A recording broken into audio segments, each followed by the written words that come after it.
Kanan was supposed to get arrested, take a charge, just like before. Your plan needed Tariq to make it happen. What, one dead kid ain't enough for you? Fuck you, Ghost. You deserve that shit. I'm done. Fuck you. It wasn't Mom's idea, it was mine. I knew Kanan wasn't gonna go back to jail, but I didn't tell Ma he wasn't gonna go without a fight. Tariq, you knew? I knew exactly how it would go down, Uncle Tommy. I thought maybe if he got himself killed, then it would just fix everything. I started a problem and I fixed it, right? No. That was fucking stupid, Tariq. You could have got yourself killed. But I didn't. I'm still alive, Uncle Tommy. Hey! Lower your fucking voice. Have some fucking respect. You know, I was the only person that really cared for Kanan. I just took a loss so you guys could win. What'd you say? I'm the reason you guys won. Is that right? 100% right. Get your fucking ass to the room. Go pack your bags. I'm taking you to the train station now. We're going back to school. I didn't stutter. Neither did I. I'll talk to y'all later. See what I'm saying? That's your son. You better get him.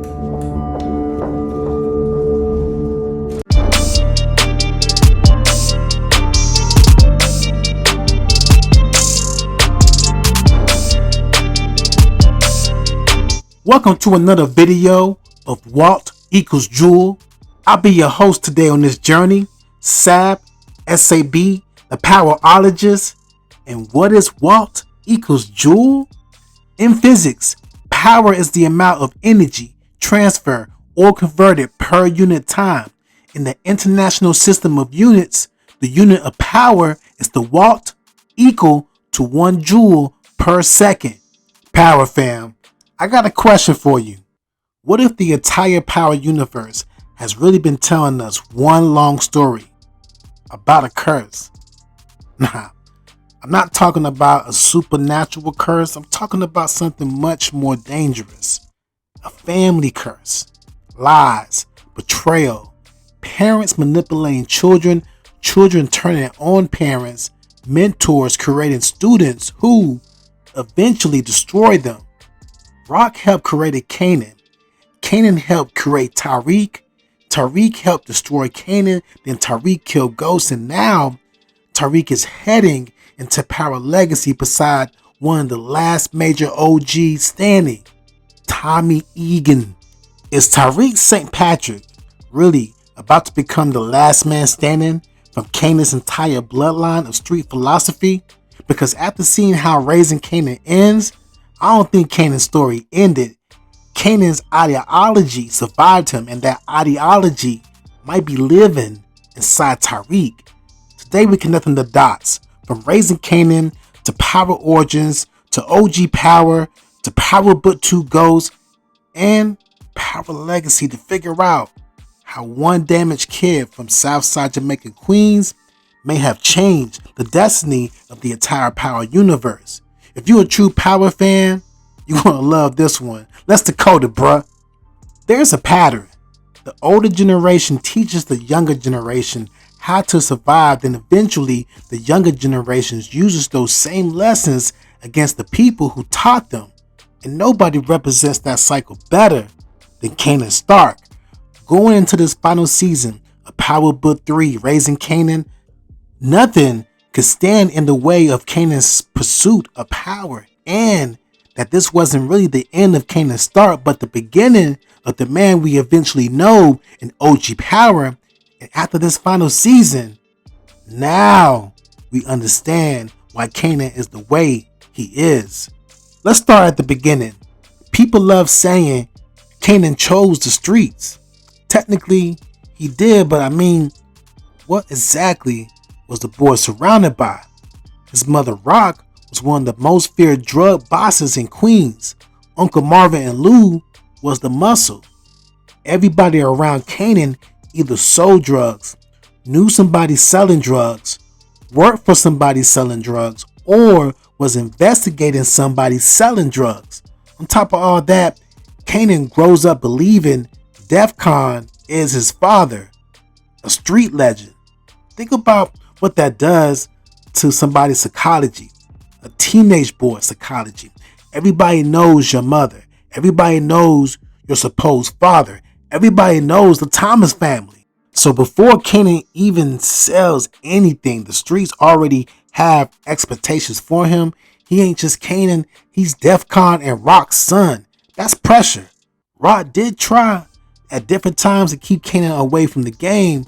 School, a better future, living outside of Queens in a nice neighborhood and house, but you can't tell a kid, don't become me, while he's watching you become more powerful every day. You can't hide the throne when the throne is sitting in the living room. Kanan saw the money, he saw the respect, he saw the fear, and most importantly, he saw when problems happen, Rock solved them. Not always peacefully either. So Kanan learned something early. Power fixes problems. That lesson follows him for the rest of his life. Now, this is where things get complicated. Rock sees Kanan was going to sell drugs no matter what, and eventually starts teaching Kanan the game, but she also keeps lying to him. And that's the contradiction that creates the Kanan we know. You're teaching him how to recognize deception while deceiving him. You're teaching him to watch everybody while telling him he shouldn't be watching you.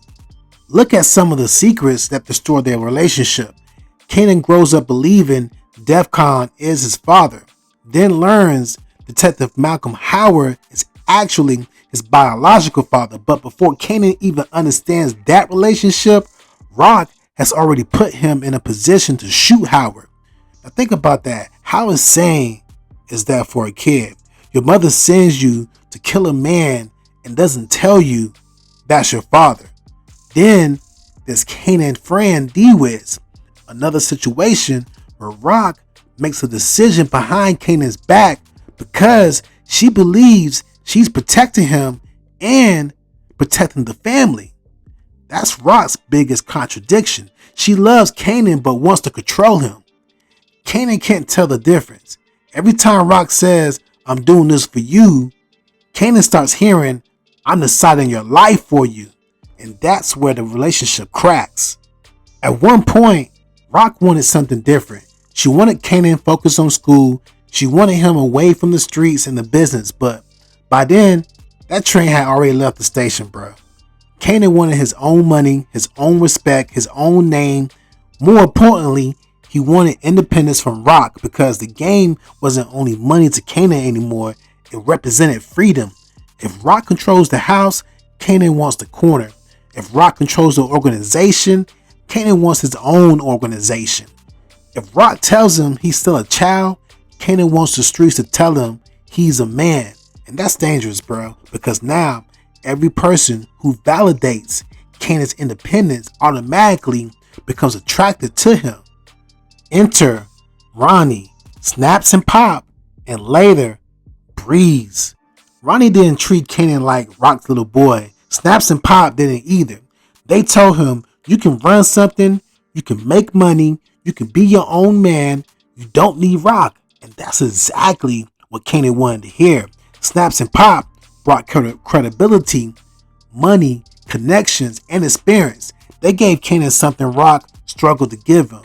Validation without parental control. But we've now seen the dark side of that relationship. They weren't simply investing into Kanan. They were protecting their own interests. And their manipulation around Famous and Crystal becomes one of the most destructive dominoes in the entire Thomas family story. They make Kanan believe Rock is responsible. He goes after his mother, instead ends up killing Lou by accident, and this is where the curse really becomes visible. Rock spent years cleaning up Kanan's mistake, and what happens when Kanan makes one of his worst mistakes ever? Rock tries to clean that one up too. Again, the same pattern: lie, protect, cover up, then move forward, except eventually you can't cover up enough bodies. And once Marvin learns the truth about Lou, that Thomas family foundation is done. It's gone.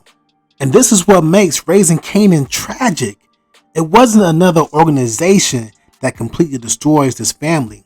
It wasn't the Italians, it wasn't the cops, it wasn't unique. The biggest threat to the Thomas family was eventually the Thomas family. They loved each other, but the game poisoned how they loved each other. Protection became manipulation, loyalty becomes obligation, secrets become weapons, and family disagreements become life and death decisions. That's the environment that creates the older Kanan. So when we meet the cold Kanan and OG Power, we're not meeting somebody who just woke up one day and the evil one was just born. We're meeting the finished product of decades of betrayal. That's why older Kanan moves the way he moves. Family? He doesn't automatically associate family with safety. He associates his family with weakness, lies, leverage. And that brings us to Tariq St. Patrick. This may be one of the most important relationships in the entire franchise. Older Kanan originally connects with Tariq because he wants revenge on Ghost. Ghost betrayed him. So what's the cruelest revenge, right? Don't just kill Ghost, kill his son first. Take Ghost's legacy. But something happens Kanan didn't even expect. He starts taking a liking into Tariq. More than that, Kanan starts seeing himself in Tariq. Because what does Tariq keep complaining about? My father lies to me. Sounds familiar? Ghost wants Tariq away from the streets. Sounds familiar? Tariq believes his father is trying to control his future. Sounds familiar? Kanan lived that exact emotional experience with Rock. Different circumstances, same resentment. So when Tariq says he hates Ghost, Kanan understands that feeling in a way almost nobody else can. That's when the revenge plan becomes something deeper. Kanan starts becoming a father figure, a twisted one, but still a father figure. I told you he was ready. Yeah, he held up. But why you looking like you about to lift that little nigga in the air like the Lion King or some shit? Don't get attached. This is where Sean matters. Kanan had a biological son named Sean, named after his boy Famous. But Kanan views Sean as soft, too emotional, too loyal to Ghost. Everything Kanan respected about the streets, he didn't even see it in Sean. Then he meets Tariq, smart, angry, manipulative, observant, willing to lie, willing to hustle, and eventually willing to kill. Tariq becomes the student Kanan always wanted. And then there's an uncomfortable truth there. Kanan didn't just teach Tariq how to sell drugs, he taught Tariq how to think, how to recognize leverage, how to read people, how to question authority, how to survive betrayal, and most dangerously, how not to let love stop you from making a move. That's the Kanan philosophy, right? Because you ain't a real killer until you kill someone you love. And Tariq absorbed it. Then we get one of the greatest ironies in Power. Kanan teaches Tariq to be ruthless. Kanan teaches Tariq not to trust blindly. He teaches Tariq that survival comes before emotion. Then later, Tariq uses those same lessons against Kanan. That's the curse. Rock created somebody capable of turning on her. Kanan created somebody capable of turning on him. And instead of the cycle stopping, it keeps moving. Kanan was teaching Tariq how to become dangerous without realizing he was creating his own vulnerability. And that's what makes their relationship tragic, because if Kanan never genuinely cared for Tariq, Tariq probably doesn't survive long enough to become the Tariq we know now. Now here is where things get crazy, bro. Kanan wanted Ghost destroyed for years, but Kanan dies before Ghost. Yet, somehow Kanan still wins, because who ultimately shoots Ghost? Tariq. The kid Kanan trained, the kid Kanan influenced, the kid Kanan taught the game to. Think about that, bro.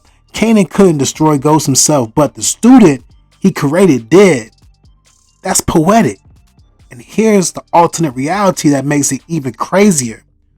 What if Kanan kills Tariq when he had the opportunity, when Tariq had set him up? Ghost probably survives much longer. The events at Truth change completely.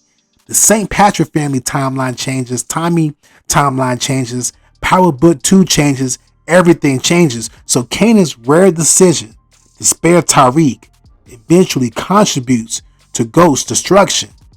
Kanan got revenge from the grave. Now look at Tariq. Kanan is gone, Ghost is gone, Raina is gone, Prata is gone, an entire generation of people around Tariq has fallen. And Tariq, he's still standing. Power Book 2 Ghost framed Tariq around reconciling his past so he could rise to the top and protect the people he loves. That's important because Tariq has something neither Ghost nor Kanan had at his age. He inherited both of their educations. Ghost gave Tariq intelligence, business instinct, the ability to move between worlds. Kanan gave Tariq street instinct, manipulation, survival, ruthlessness. That's a dangerous combination. Tariq ain't exactly Ghost, and he ain't exactly Kanan either. He's a hybrid, and now look who he's about to stand beside. Power Legacy officially reunites Tariq and Tommy in New York, with Joseph Sakura and Michael Rainey Jr. returning and Gary Lennon showrunning. Now this right here could be the ultimate test of the Kanan curse. Now, let me make something clear. I'm not saying it's confirmed that Tariq kills Tommy. That's just a theory. But narratively, bruh, you gotta at least look at it. Ghost is gone. Kanan is gone. Tommy is the last major father, uncle figure from Tariq's original street education. And if Tommy and Tariq start building New York together, what happens when they disagree? Because they will disagree. Tommy is direct. Tariq is calculated.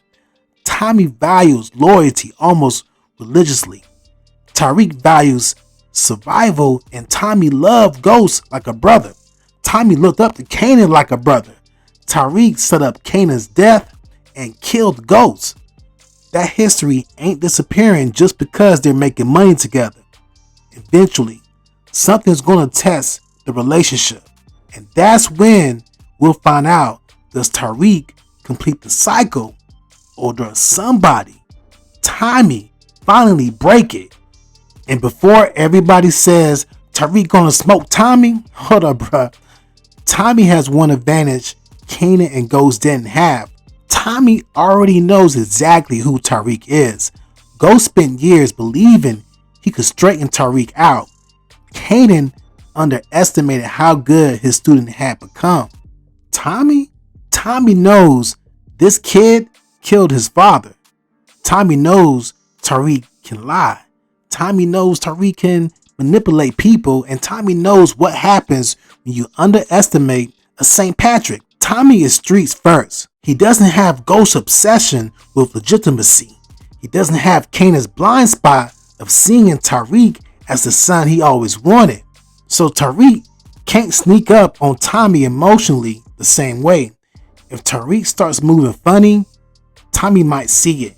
And Tommy's survival instinct, shall we say, is pretty healthy. Tommy has grown, and we've seen that in force. That's why Legacy fascinates me. Maybe Tariq becomes the last one standing, or maybe Tommy becomes the first person in this whole cycle smart enough to say, bruh, I already know how the story ends, and changes the ending. So let's bring it all together, bruh. Rock wanted to protect Kanan, but her lies helped create his distrust.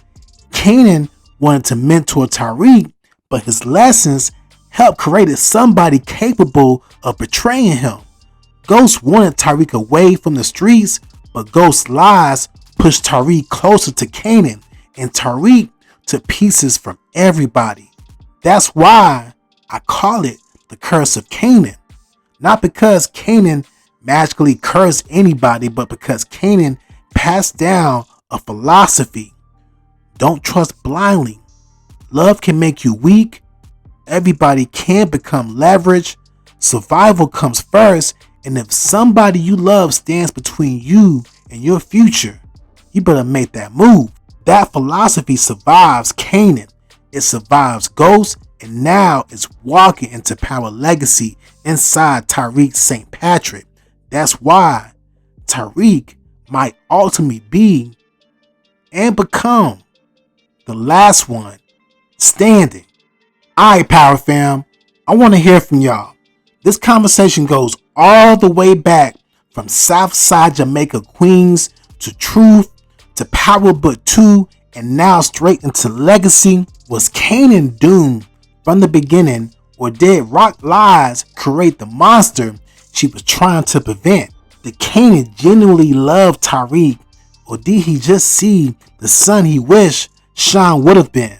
Did Kanan actually get the ultimate revenge on Ghost without even living long enough to see it? And here's the big one, bro. Does the curse of Kanan end with Tariq? Could Tariq eventually turn on Uncle Tommy and become the last man standing? Or is Tommy the one smart enough, street enough, and experienced enough to finally break this cycle? Yo, Power Fam, I need those theories in the comments, and I don't want no one-word answers either. Build your case, bruh, because that's what we do over here. If this breakdown made you look at the Power Universe a little differently, smash that like button, subscribe to WATT JOULE, turn on those notifications, because Raising Kanan may be finished, but Kanan influence, it ain't, bruh. That story ain't even close to be finished. Power Origins is taking us back, and Power Legacy is the future. And WATT JOULE, hey yo, we just connecting everything in between. We don't just watch TV, we decode the culture. I'm your host, SAB, S-A-B, the Powerologist. And remember, everybody in power thinks they're writing their own story until they realize they're living inside somebody else's lesson. I'll catch you on the next one, bruh. Easy.